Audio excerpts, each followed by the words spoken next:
नमस्कार दोस्तों, तो कैसे हैं आप लोग। आज मैं फिर से आपके लिए न्यू हॉरर स्टोरी लेकर आ चुका हूँ। इस हॉरर स्टोरी को सुनने के बाद आप शायद ही किसी हॉन्टेड विला के पास जाने की हिम्मत करें। जी हाँ दोस्तों, ये कहानी एक ऐसे विला की है जो एक गांव से बाहर एक रोड के किनारे बना था।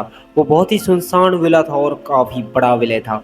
एक रात क्या होता है, मेरा दोस्त वरुण उस विला को देखने जाता है। वो सोचता है कि चलो देख कर आते हैं कि उस विला में है क्या आखिर।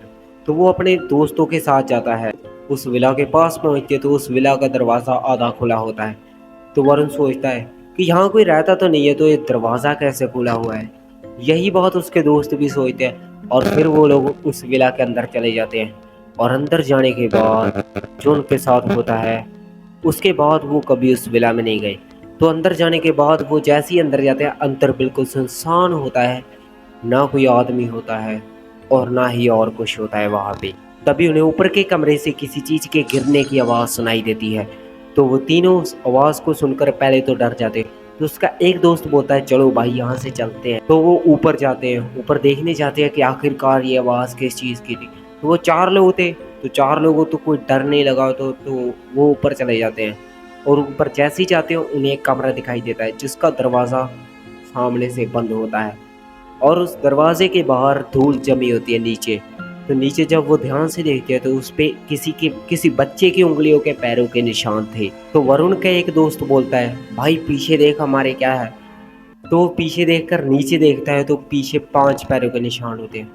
क्योंकि वरुण को पता था, क्योंकि वो तो 4 ही लोग थे, तो वो 5वें पैरों के निशान कहाँ से आए।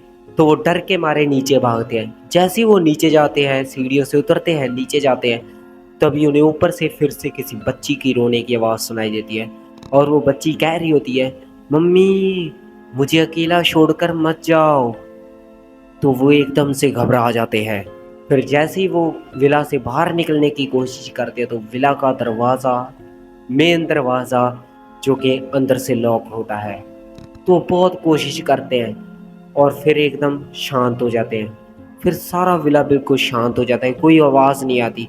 और फिर थोड़ी देर बाद किसी के चलने की आवाज़ उस विला में से आती है। तो वो घबरा जाते हैं, तो उनकी हालत बिल्कुल ख़राब हो जाती है। तो भागकर विला के दरवाजे के पास जाते हैं, मेन दरवाजे के पास। तो वो कुछ धक्का मुक्की करते हैं, दरवाजे के साथ तोड़ फोड़ करते हैं। तो वो जाकर उस दरवाजे का ताला टूट जाता है और फिर वो उस किले से, उस विले से बाहर आ जाते हैं। बाहर आने के बाद जैसे ही वो अपने घर चले जाते हैं, तो घर जाने के बाद सुबह वो अपने गांव के एक बुजुर्ग से उस विला के बारे में पूछते हैं कि आखिरकार वहाँ क्या है। तो बुजुर्ग अंकल बताते हैं कि वहाँ पे 18 साल पहले एक बच्ची की मौत हुई थी। और वरुण ने पूछा ये मौत कैसे हुई थी, क्या आप हमें बता सकते। तो उस अंकल ने बोला हम ये नहीं बता सकते क्योंकि हमें भी नहीं पता। क्योंकि जब उस बच्ची की मौत हुई थी तो वो उसी कमरे में हुई थी और उस कमरे का दरवाज़ा अंदर से लॉक पड़ा था। और आज भी जब कोई उस विला के पास से गुजरता है तो उसे वही आवाज़ सुनाई देती है जो तुम्हें रात को सुनाई दी। तो गाइस ये थी मेरी आज की स्टोरी। अगर अच्छी लगे तो चैनल को सब्सक्राइब करना और वीडियो को लाइक करना मत भूलना। मिलते हैं किसी नई हॉरर स्टोरी के साथ। धन्यवाद।